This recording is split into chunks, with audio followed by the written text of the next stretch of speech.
On this episode of Living by Design, Cathy Hallowell Hill sits down with promoter, philanthropist, manager, motivator, and activist Amp Harris. And we as Black people have been living in a pandemic for 400 years. So Living by Design with host Cathy Hallowell Hill. Cathy is a strong, powerful voice. She entertains, informs, and inspires her audiences everywhere she goes.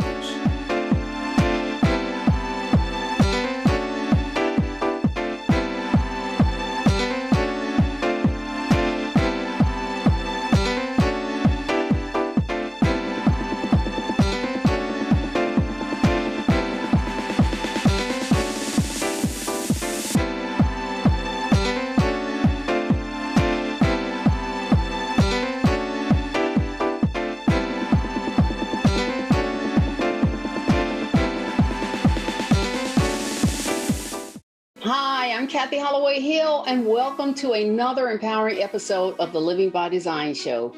We continue to celebrate Black History Month, and I have an incredible guest today who is an advocate for change. He has been involved in so many different ventures. He's a promoter. He has Amp Harris Productions. He has an Amp Harris Foundation. He helps children. He's an advocate. He's just so many things.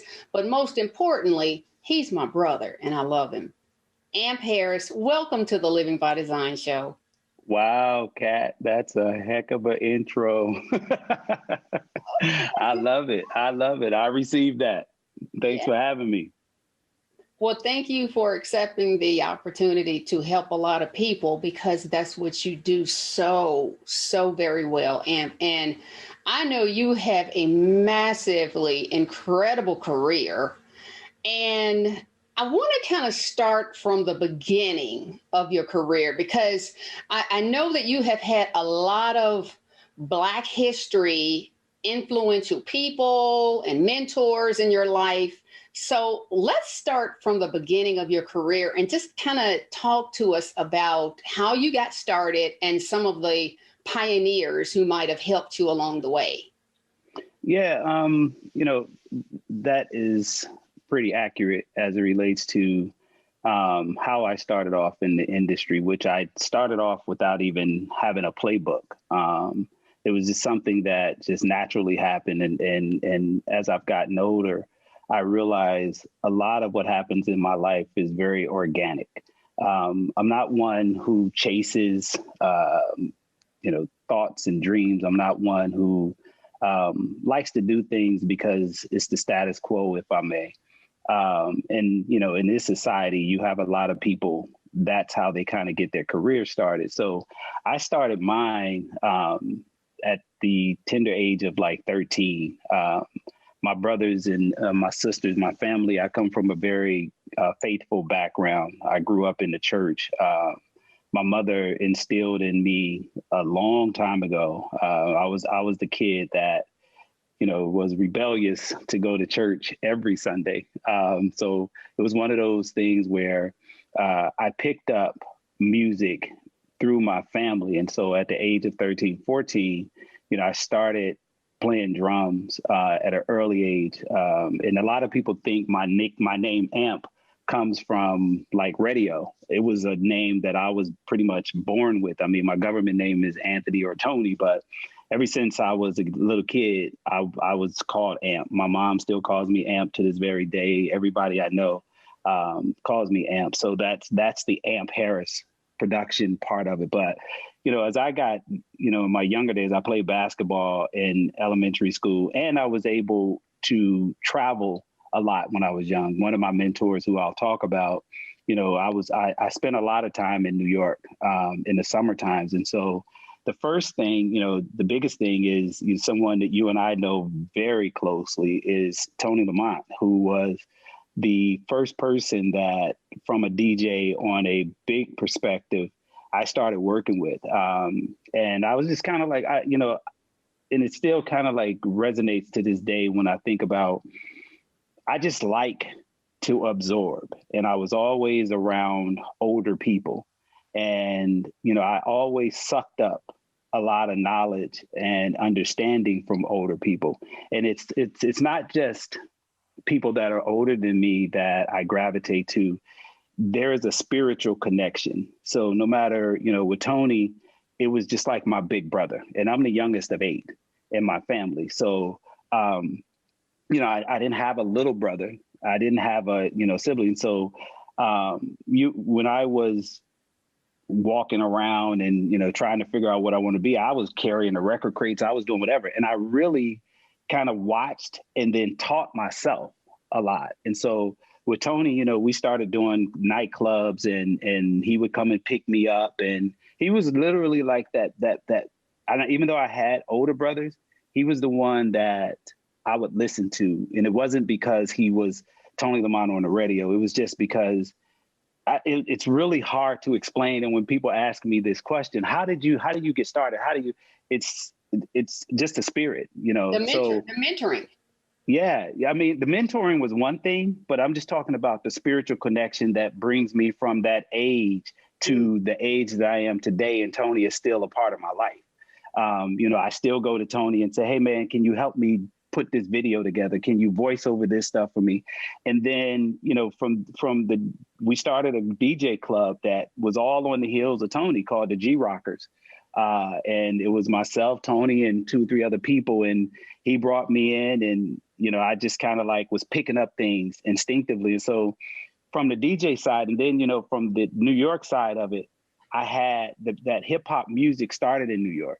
So for me as a DJ, I brought a lot of what I would see and hear back in those early 80 days, and I brought it with me back to Indianapolis. Then when I got a chance to start doing things on a bigger scale with Tony, then I brought that New York style and integrated it with the Indianapolis style. And so I kind of had a different perspective. And then from Tony, it was Thomas Sparkle Socks Griffin. He and I started working together and doing a lot of stuff together in the city, doing big parties. And then from Thomas, basically, I went into radio, and I didn't ask to be on the radio. That was the crazy part, Cathy. It was again, it was God-given. It was just ordained, I guess. And I was asked to be on the radio, and when that happened, a lot of people thought my career started when I was on radio. My career started way before radio. The things that I was doing when I started working for WTLC and then beyond, I was doing before I went to WTLC. And yeah, of course, it kind of opened up the door a little bit more because personality wise, my voice and my name was resonating across the city. But a lot of the promotion business, I started my promotion business in 1996, Amp Harris Productions. My first concert that I did was Martin Lawrence at the Marat Egyptian Theater. And, I started promoting concerts and parties at an early age. So I can just ramble on, but it's really hard to talk about because you can't really quantify it by saying this happened and then that happened and this happened and then that happened and somebody opened that door. So it starts in Indianapolis with Tony and Thomas Griffin. Amp, that was beautifully said, and it makes a lot of sense that, you were raised in a church and you were a sponge for knowledge, because that's what it's all about. It's all about, people that you look up to and then them giving back. And then it's just a cycle. Now you're giving back because I know you're involved in your foundation helps children and you're an advocate and so many other things. And I just really can't wait to continue this conversation, but we need to take a quick break right now. So we're going to take a quick break and we will be right back with more of Living by Design. Hi, I'm Cathy Hallowell Hill, and welcome back to Living by Design. We are here with the incredible Mr. Amp Harris, my brother. And so, Amp, let's continue the discussion. Okay, so you began your Amp Harris Productions company, and you are a promoter. Now, you mentioned that your first event that you brought to Indianapolis was Martin Lawrence. That's a great one. How did I miss that? Yeah, it's really weird because a lot of it is a blur for me, Kat, because I'm in my business. It's the love of the business. So some people can really sit back and recant everything that they've done in their career. Like I can't. And so a lot of my friends would tell me the reason you can't, and Tony's even said, is because you don't do it for those reasons. Yes. And so for me, we can talk about all these different events that I've done, and my mind goes blank. I kid you not. And so Martin stands out, Public Enemies. Yeah, I mean, the first major one, of course, I did a lot of parties. I did a lot of clubs and set a lot of trends in Indianapolis with some of the stuff that I've done and some of the people that I've worked with. So I look at it as a blessing. It doesn't define, my job doesn't define me. It's just something that I do. And I think a lot of people in this business and why they lose their way in the business is because they allow the business to define who they are.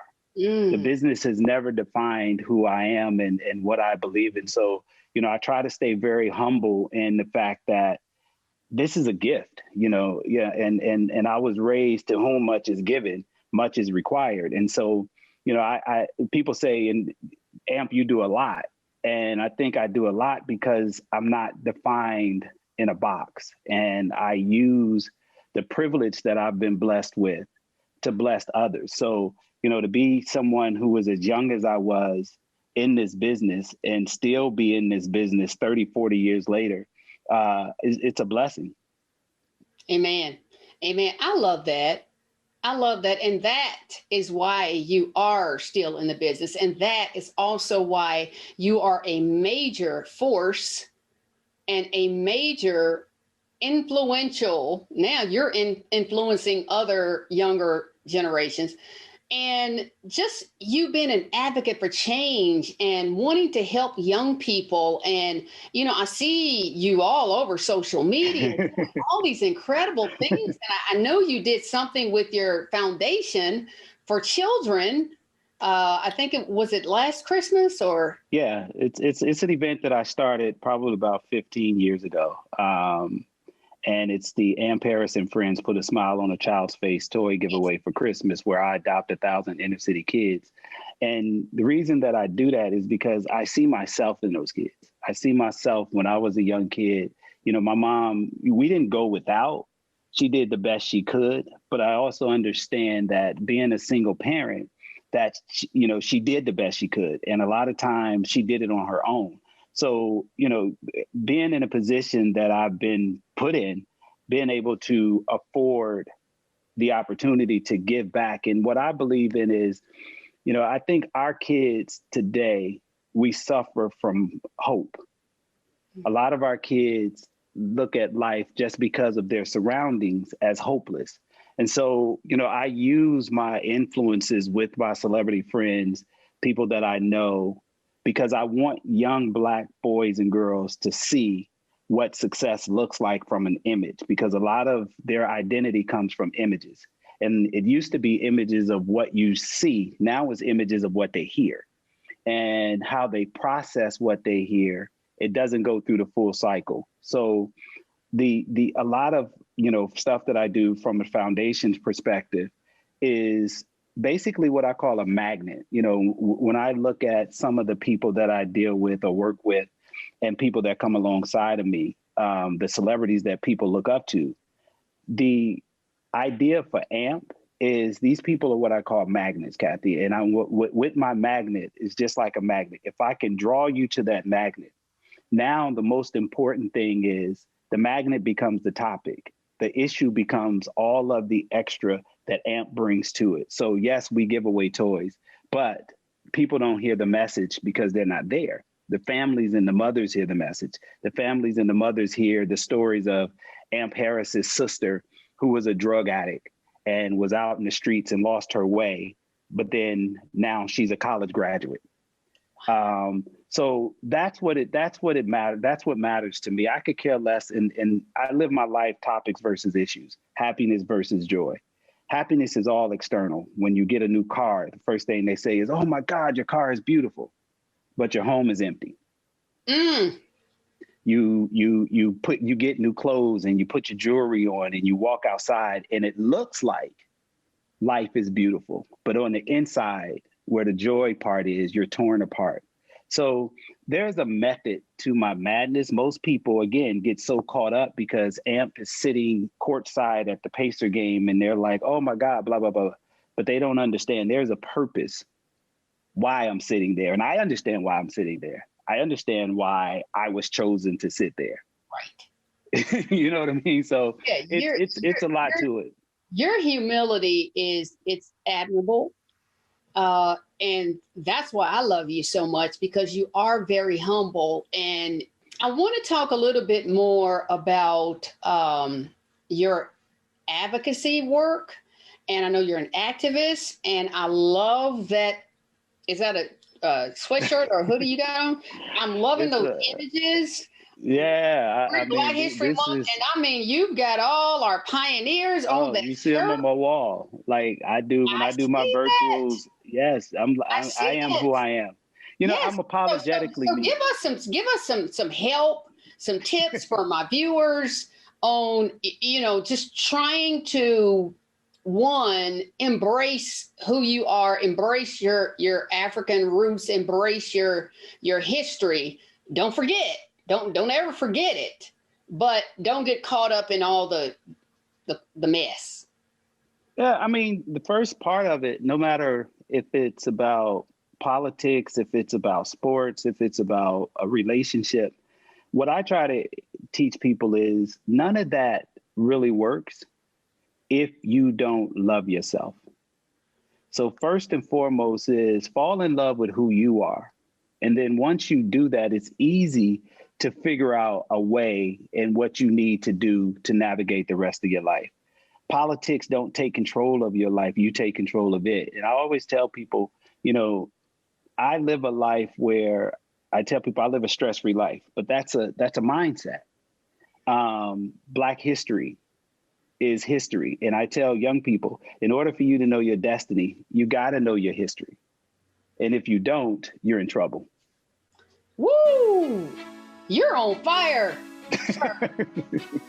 And we have to take another quick break. And I really hate to stop, but we'll be right back. Don't go anywhere, because as you can see, this is incredible. Hi, I'm Cathy Hallowell Hill, and we are having an incredible conversation with my brother, Mr. Amp Harris. And right before the break, you mentioned something about self-love, and that is what I preach. I am all about it. We need to understand how important that is, because there is too much love of stuff out there. It's too much shallow thinking. So give my viewers some more tidbits to go with them. Nah, I mean, I just think a lot of, especially in this space that we're in now, you know, when you think about what people put value on, again, a lot of it is topical and happiness. And for me, that's all external. And for the longest of time, you know, I started working on myself. Even here recently, I started talking about mental health and you know, as a Black man, understanding how important it is to go out and take walks, how important it is to take hikes, how important it is to have open dialogue and conversations. That's all about self-love. You know, we tend to want somebody else to bring that out of us. We tend to reach for, again, a lot of the fake things of life. And when I do speak to young people, I tell them all the time, life will teach you if you let it. And that goes along with wisdom. And a lot of people, you know, I'm not someone who went to college and have a bunch of degrees and all of that behind my name. What I do have is a degree in life. And my life experiences where wisdom comes from failing and making mistakes. And those who focus on all of the glitz and glamour of, I gotta win, I gotta win, I gotta win. Those are the ones that lose when the lights go off. So during a pandemic, you see so many people who you would have thought was winning. You know, during a pandemic for me, even though I'm in the entertainment business and my business was the first business to shut down. But because I was already preparing myself mentally, you know, I've been, you know, living in a pandemic, and we as Black people have been living in a pandemic for 400 years. So this is nothing for us. This is something that, you know, white people look at us in this space now we're in, and we give them power. We give white people power when we say things like, look what they did, look how he did me, and blah, blah, blah, blah, blah. Yeah, I know that there is a struggle, and the struggle is real. That's why, we were talking off camera about some of the people that I look up to. And most people would think it's all of the entertainers and athletes. Nah, that's what they do. I look up to people who've been in a struggle. Yeah. Talk a little bit more about that.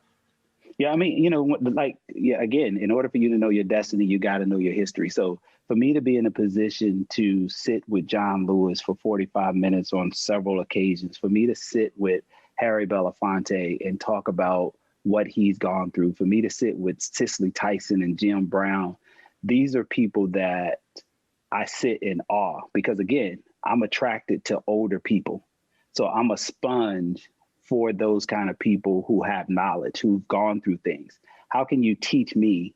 It's like people call me and say, hey, man, you know what? Let me help you get your credit right.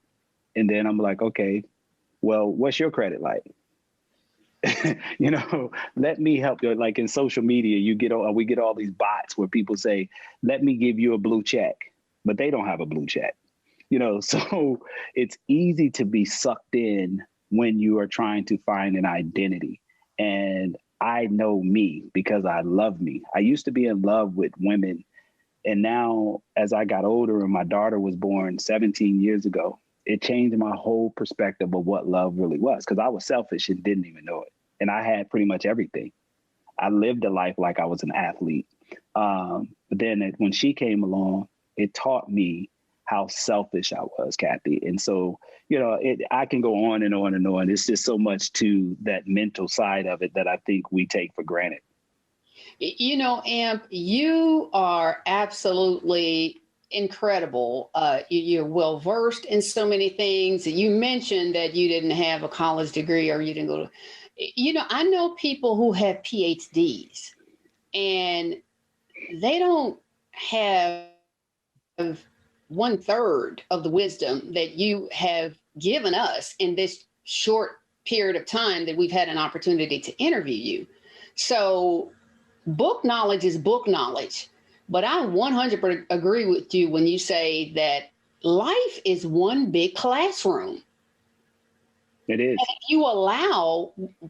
if you allow yourself to learn from those lessons instead of getting stuck in pity city, which is what a lot of people do, so they give up. But life is one big classroom, and I'm so glad you said that. And I admire you for that. So what's next for Amp Harris? Again, in my life, Cathy, I don't write anything down.